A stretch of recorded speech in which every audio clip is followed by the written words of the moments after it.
This is Crenshaw, Briggs, and VT. We want the touchdown. We not trying to go for 3. And it's best if you get up out the street, cause them bulls out the pen and they about to stampede.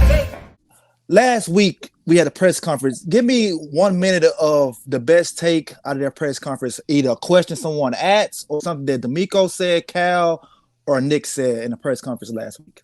There's a couple things that I liked. One, John already brought up about development, which I love, right? They talked about Fred Warner being a third-round pick, and now he's an all-pro. John made this point on his show talking about how everyone was talking, like, well, some fans were talking about Davis Mills, and I like John's point. He brought up Thomas Booker. I thought that was a great point, development of, fifth-round rookies or whatnot that DeMeco could elevate. That was definitely one point that I liked. The other point that it's not necessarily a football thing, but it is – it's an art thing at this point, is that he wanted to be here from the moment that he was even talked about it. The fact that he said, make it happen, I want to be here, means something. And because for a long time, with Cully and Lovey, we basically chose these guys because we didn't really have a choice. And even before Lovey, even when we had Josh McCown, no one else was going to give him a head coach position. The fact that we have someone that all 5 head coach needy teams wanted, and yet we got him, is a big deal to me. Yes, we got DeMeco, we've got the picks, we've got the money. It seems like things are trending up. And to me, that's a huge, huge thing. It's not necessarily an X's and O's thing, but it's a powerful thing nonetheless. All right, Mr. Briggs, talk to me. Yeah, I mean, basically everything what BT and what John said earlier is just the development. You gotta love it, and to me, one thing that I caught that I liked was the excitement out of Nick Caserio, out of Cal McNair.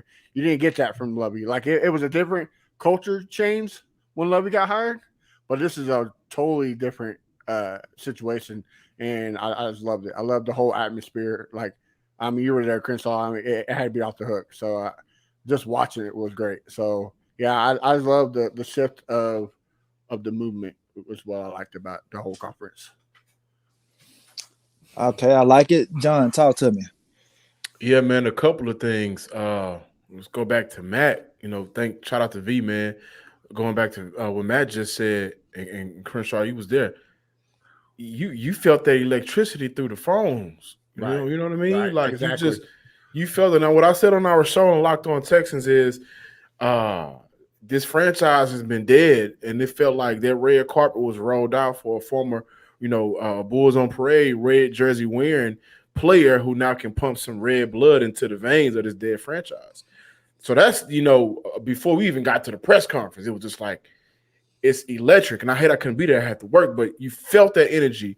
But then my co-host, my friend and brother, Cody, asked Nick Caserio about his admiration for the Steelers and how they've been able to build success. And I think that was a great question, because the reason why the Steelers have been so successful in 2 decades, at least since I've been alive, has been they've only had 2 coaches.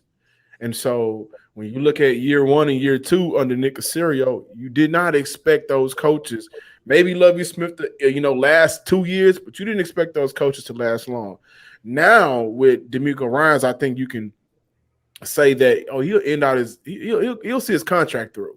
And I think that's important, because if you have a coach that can see his contract through, at the very least he's doing something to stick around, and that builds that consistency, and that's how you build a franchise. Like when we look at the Patriots and their dominance, they had Tom Brady for those 2 decades, but they also had Bill Belichick for two decades.